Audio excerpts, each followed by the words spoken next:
அனைவருக்கும் வணக்கம். அமைச்சரவையின் கூட்டத்தின் போது அனைத்து அமைச்சர்களையும் எச்சரிக்கை விடுத்த நம்மளுடைய தமிழக முதலமைச்சர் மிகப்பெரிய சம்பவங்கள்லாம் அரங்கேறி இருக்கு. இதை பற்றி நம்ம விரிவாக பேச போகிறோம். ரெண்டாவது பார்த்தீங்கன்னா, சட்ட போராட்டங்கள் இன்னைக்கு தமிழக வெற்றி கழக அரசு வந்ததுக்கு அப்புறமா தூக்கி உள்ளே போடப்படுற ஒவ்வொரு திமுக காரரும் வெளியே வர்றதுக்கு பின்னாடி இருக்கிற மிகப்பெரிய சதிகள், இதை பற்றி நம்ம விரிவாக பேச போகிறோம். பழனி கோயில் வழக்கு, அதாவது பழனி நிலம், அதை பார்த்தீங்கன்னா அந்த பார்க்கிங் நிலம் மிகப்பெரிய அளவில் ஊழல் நடந்திருக்கிறதா சொல்லப்படுற விஷயத்தில் சிபிசிஐடிக்கு மாற்றிருக்காங்க கேஸை. மிகப்பெரிய அதிமுக பெரும்புள்ளி மாற்றாரு. இதை பற்றி நம்ம விரிவாக பேச போகிறோம். அடுத்து பார்த்தீங்கன்னா, சிபிஐக்கு மாற்றப்பட போகும் குதிரை பேர வழக்கு ஹைகோர்ட் என்ன முடிவு பண்ண போகுது அப்படின்றத இந்த வீடியோவில் தெளிவாக பார்ப்போம். ஸ்கிப் பண்ணாமல் பாருங்கள். பார்த்துட்டு உங்களுடைய கமெண்ட்டில் சொல்லிடுங்க. நம்ம வீடியோக்கு ஒரு லைக்கை பண்ணிடுங்க. உங்களோட ஃப்ரெண்ட்ஸுகளுக்கு ஷேர் பண்ணி விடுங்க. இப்போ பார்த்தீங்கன்னா, இன்னைக்கு அமைச்சரவை கூட்டம் வரக்கூடிய 22ஆம் தேதி பட்ஜெட் தாக்கல் பண்ணுறாங்க. ஆகஸ்ட் முதல் வாரத்தில் 22ஆம் தேதி வரைக்கும் கூட்டம் நடக்க போகுது. பட்ஜெட் தாக்கல் பண்ணுறதுக்கு பார்த்தீங்கன்னா, தமிழக அரசு இவ்வளோ நாள் நம்மளுடைய முதலமைச்சர் கொடுத்த வாக்குறுதியை நிறைவேற்றுறதுக்கு ஒவ்வொரு துறை ரீதியாகவும் கருத்து கேட்குறாங்க அப்படின்றது நேற்று நான் வீடியோவில் தெளிவாகவே சொல்லியிருப்பேன்.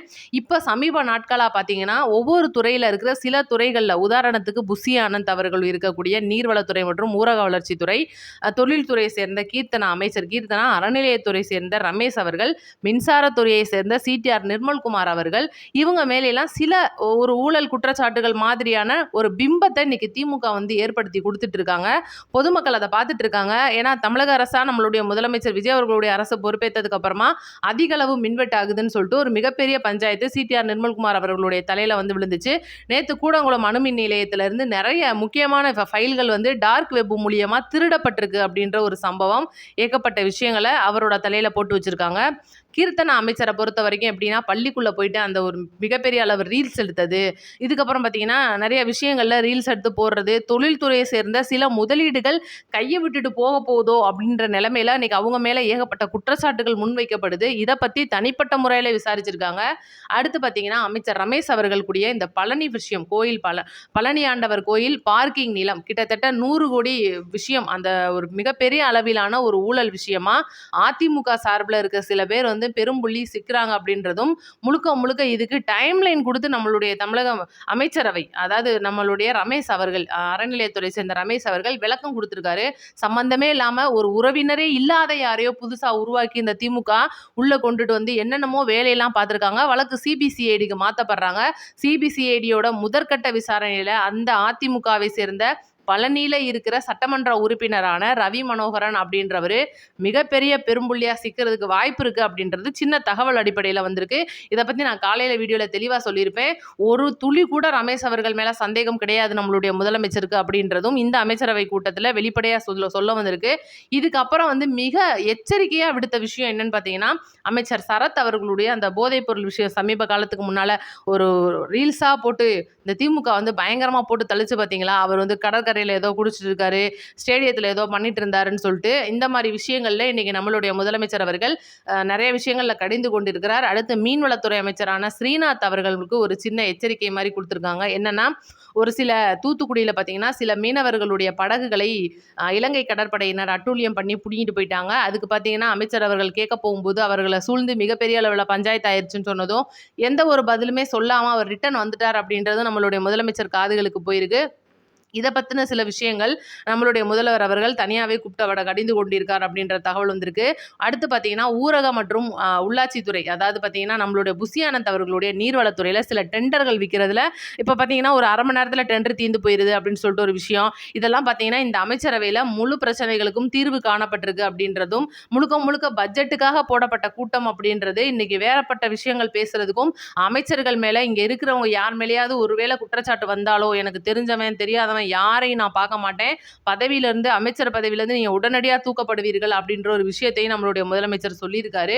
அடுத்து பார்த்தீங்கன்னா, சிபிஐ மற்றும் சிபிஎம் இவங்களுக்குள்ள கண்டிப்பா ஒரு அமைச்சர் பதவி வேணும்னு சொல்லிட்டு நம்மளுடைய முதலமைச்சர்கிட்ட ரகசிய கோரிக்கை வச்சிருக்காங்க அப்படின்றதும், ஒருவேளை எந்த அமைச்சர் உடனடியாக தப்பு பண்றாங்களோ உடனடியாக அவங்கள தூக்கிட்டு அடுத்த அமைச்சரை இறக்கலாம் அப்படின்ற முடிவுலையும் நம்மளுடைய முதலமைச்சர் இருக்கிறதா ஒரு விஷயமும் சொல்லியிருக்காங்க. ஏன்னா நான் அடிக்கடி சொல்லியிருப்பேன், எந்த இடத்துல தப்பு நடக்குதோ உடனடியாக நம்மளுடைய முதல்வர் அவர்கள் அதை களை எடுத்துருவார் அப்படின்னு. அதுபடி நடக்க போகுது. அடுத்து பார்த்தீங்கன்னா, திருமாவளவன் அவர்கள் ஒரு முக்கியமான விஷயம் சொல்லியிருக்காரு. என்னன்னா, நம்மளுடைய முதல்வர் அவர்கள் இன்னைக்கு பிஜேபியோட ஆளு பார்த்தீங்கன்னா இந்த மாரி வந்து சில விஷயங்கள் வந்து தமிழக வெற்றி கழகத்துக்குள்ள சரியா வரல. இந்த பழனி கோயில் விஷயம்லாம் தப்பு. அதிமுகவுடைய சில எம்எல்ஏக்களை குதிரை பேரம் மூலியமா வந்து நம்ம வாங்கிக்கிட்டு இருக்கோம் அப்படின்ற விஷயத்த சம்மந்தமே இல்லாம அவருடைய அப்பா தொல்காப்பியமான அவருடைய நினைவு நாள் அன்னைக்கு அங்க போயிருந்தவர் இந்த ஒரு மேடையில அரியலூர்ல பேசுறாரு. திமுக பார்த்தீங்கன்னா பாஜகவோட சேரப்போகுது அப்படின்னு சொல்லிட்டு அங்கேயும் அதாவது 2 காலையும் 2 பக்கத்துல வச்சுக்கிட்டு இருந்தவர் இப்ப 2 காலையுமே தூக்கிக்கிட்டு இருக்காரு. வானத்துல பறந்துகிட்டு இருக்கிறாப்ல. எப்ப கீழே விழுந்து எது உடையுமோ தெரியாதுன்ற அளவுக்கு பேசியிருக்காரு திருமாவளவன். என்னதான் ஆச்சோ அவருக்கு அப்படின்னு தெரியாம இப்ப கூட அதிமுக சார்பில் சொன்னாங்க திருமாவளவன் அவர்களுக்கு ஏதோ ஏதோ பிரச்சனை போலங்க அப்படின்ற மாதிரிலாம் சொன்னாங்க. உண்மையிலே அதுக்கு தகுந்த மாதிரி தான் அவர் பேச்சுவார்த்தையும் போயிட்டு இருக்கு. அமைச்சர் வன்னியரசு அவருடைய பதவிக்கு எப்ப வேணாலும் இவர் வேட்டு வச்சிருவார் அப்படின்னு சொல்லிட்டு வன்னியரசு அவர்களே திருமாவளவர்கள் மீது மிக ஒரு எப்படி சொல்றது ஒரு கோவத்துல இருக்காரு அப்படின்னே சொல்லலாம். அடுத்து பார்ப்போம் விசிகால இருக்கிற சிறுத்தைகள் என்னெல்லாம் பண்ண போறாங்க அப்படின்றதும் உண்மையிலே இந்த தாய் சிறுத்தை பண்றது சிறுத்தை குட்டிகளுக்கு பிடிக்கல அப்படின்றது தான் உண்மை. அடுத்து ரொம்ப முக்கியமான விஷயத்துக்கு வருவோம். இந்த வழக்கை பொறுத்த வரைக்கும் இன்னைக்கு குதிரை பேர வழக்கை பொறுத்த வரைக்கும் செந்தில் பாலாஜி அவர்கள் மேல போடப்பட்ட அந்த வழக்கு அப்படின்றது ரொம்ப நீண்ட காலமா போயிட்டு இருக்கு. இன்னைக்கு காலையில கூட வந்து அவருடைய அட்வொகேட்ஸ் மூலியமா ஒரு விஷயம் பேசியிருக்காரு. என்னன்னா நான் வந்துட்டாலும் நீங்க வந்து என்னை கைது பண்ணக்கூடாது. இன்னும் நான் ஷூரிட்டி கொடுக்காம இருக்கேன். எனக்கான அந்த முன்ஜாமீன் அப்படின்றது என் கையில தான் இருக்கு அப்படின்ற மாதிரி சட்டத்தை மீறின சட்டம் பேசுறாரு அப்படின்ற தகவல் வந்து இன்னைக்கு அவங்க சைட்ல இருந்து கொடுத்துட்டு இருக்காங்க. எப்படினாலும் அவர் ஷூரிட்டி கொடுக்கறதுக்கு யோசிச்சு பாருங்க. இவ்வளோ பெரிய ஒரு மனுஷன் எத்தனையோ கோடிக்கணக்கான லஞ்சங்கள் கோடிக்கணக்கான பணங்கள் இன்னைக்கு கையில் வச்சுக்கிட்டு இருக்கிற ஹவாலா பணத்தோடைய மிகப்பெரிய தலைமையாக இருக்கிற செந்தில் பாலாஜி அவர்களுக்கு சூரிட்டி கொடுக்கறதுக்காக ஆள் இல்லை அப்படின்னு கேட்குற மாதிரி தான் இருக்குது. எல்லாமே வந்து ஒரு கண் துடைப்பு நாடகம் மாதிரி தான் நமக்கு தெரியுது. பார்ப்போம் இந்த கேஸ் வந்து எங்கே போய் முடிய போகுது அப்படின்றதே நம்ம பொறுத்திருந்து பார்க்கணும்.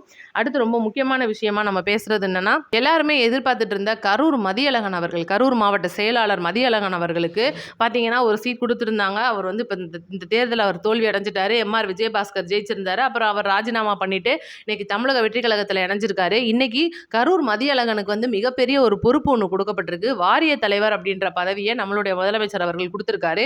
எம்ஆர் விஜயபாஸ்கர் அவர்களுக்கு அதே மீண்டும் எம்எல்ஏ பதவியை கொடுக்கறதுக்காக அவருக்கு வந்து அந்த ஒரு சீட்டை கொடுக்கறதுக்காக ஆல்ரெடி பேசிட்டாங்க. அப்படின்றனால மதியழகன் அங்கே ஏமாந்துடக்கூடாது அப்படின்றதுக்காகவும் மதியழகன் போன தடவை அங்கே தோத்துட்டார் அப்படின்றதுனாலையும் எம்எல்ஏ சீட் அவருக்கு வேண்டாம். வாரிய தலைவர் பதவியை அவர் கட்சியில் கண்டினியூ பண்ணட்டும். அரசியலை பொறுத்த வரைக்கும் எம்எல்ஏவா எம்ஆர் விஜயபாஸ்கர் ஆயிடுவார் அப்படின்றதும் முழுக்க அவங்க எல்லாம் விசில் சின்னத்தில் நிற்க போறாங்க அப்படின்றதும் ஒரு தகவலா வந்திருக்கு. இன்னைக்கு கரூர் மக்களை பொறுத்த வரைக்கும் எம்ஆர் விஜயபாஸ்கர் அவர்கள் அங்க இருக்கிற மக்களுக்கு ஏதோ செஞ்சிருக்கிற சில நல்லதுனால அவருக்கு இந்த தடவை ஓட்டுகள் விழுந்திருக்கு. அதனால அவர் வந்து அங்கேயே கண்டினியூ பண்ணட்டும் அப்படின்றது. மதியழகனை பொறுத்த வரைக்கும் சில பேர் வந்து இன்னைக்கு தமிழக வெற்றி கழக தலைவர் விஜய் அவர்களை வந்து கேள்வி கேட்கறது என்னன்னா இப்படி உங்களுக்காக சிறை போன்றவரை நீங்க இப்படி விட்டுட்டீங்களே, இப்படி எம்எல்ஏ பதவி தோத்துட்டார் அப்படின்றத தாண்டி என்ன கரூருக்கு போய் ஓட்டு கேட்க முடியாத சூழ்நிலை நம்மளுடைய முதலமைச்சர் அவர்களுக்கு இருந்தாலும் கூட மதியழகன் அங்கே 2வது ஆளா ஜெயிச்சு வந்திருக்காரு அப்படின்றதெல்லாம் தாண்டி இன்னைக்கு அவர் வந்து கையில எந்த ஒரு பொறுப்பும் இல்லாம இப்ப கூட கரூர் பேசி நம்மளுடைய முதல்வர்கள் போகும்போது ரொம்பவே குடும்பத்தோட வந்து ஒரு வரவேற்பெல்லாம் கொடுத்து அவரை வந்து கட்டி தழுவி ஆற தழுவி நம்மளுடைய முதலமைச்சர் வந்து அழைச்சு போனதெல்லாம் நம்ம பார்த்துருப்போம். அப்ப அந்த ஒரு விஷயத்துல வாரிய தலைவர் பதவி இன்னைக்கு கரூர் மதியழகனுக்கு கொடுத்தா சரியா இருக்கும் அப்படின்றதும் அடுத்து பார்த்தீங்கன்னா மாவட்ட செயலாளராக அவர் தொடர்ந்துகிட்டு இருக்கார் அப்படின்றதும் எம்ஆர் விஜயபாஸ்கர் எம்எல்ஏவாவே அங்கே ஆக போறார் அப்படின்றது தான் உண்மை. இதுக்காக பார்த்தீங்கன்னா இன்னைக்கு கரூர் மதியழகனுக்கு வந்து சீட்டு கொடுக்கலங்க, இது தப்பான விஷயமா இருக்குங்க, கரூர் மதியழகனை மறந்துட்டாருங்க நம்ம முதல்வர்னு சொல்லிட்டு சில கரூர் வாசிகள் மோசமான விமர்சனங்களை வச்சுட்டு இருக்காங்க. யாருன்னா திமுக காரங்க தான், வேற யாரும் கிடையாது. அதுக்கு கரூர் மதியழகனே பதிலடி கொடுத்துருக்காரு. நான் தான் நிக்கலன்னு சொல்லிட்டு எம்ஆர் விஜயபாஸ்கர் அவர்கள் எம்எல்ஏ ஆக போறாரு, நாங்கள்லாம் போய் ஓட்டு கேட்க போறோம் அப்படின்றதையும் சொல்லியிருக்காங்க. பார்ப்போம், அடுத்து நிறைய விஷயங்கள் வரதா இருக்கு. இந்த அமைச்சரவையை பொறுத்த வரைக்கும் நிறைய முடிவுகள் எடுக்கப்பட்டிருக்கு. போக்குவரத்து துறையை வந்து இன்னைக்கு நலிவடைந்து கிடக்கிற இந்த போக்குவரத்து துறையில கடன் அதிகமாக வந்துட்டு இருந்தாலும் கூட டிக்கெட் விலையெல்லாம் ஏற்றக்கூடாது அப்படின்னு நம்ம முதலமைச்சர் வந்து ஒரு உத்தரவாதம் கொடுத்துருக்காரு. அடுத்து நிறைய பஸ்ஸுகள் வந்து கொள்முதல் பண்ண போகிறாங்க. வரக்கூடிய பட்ஜெட்டில் பார்த்தீங்கன்னா நிறைய விஷயங்கள் நமக்கு இருக்க போகுது. அதை பற்றி நம்ம அடுத்தடுத்த வீடியோக்களில் தெளிவாக பேசுவோம். சேனலை ஸ்கிப் பண்ணாமல் பார்த்ததுக்கு நன்றி. நம்ம ஒரு வீடியோவை ஷேர் பண்ணி விடுங்க. நன்றி, வணக்கம்.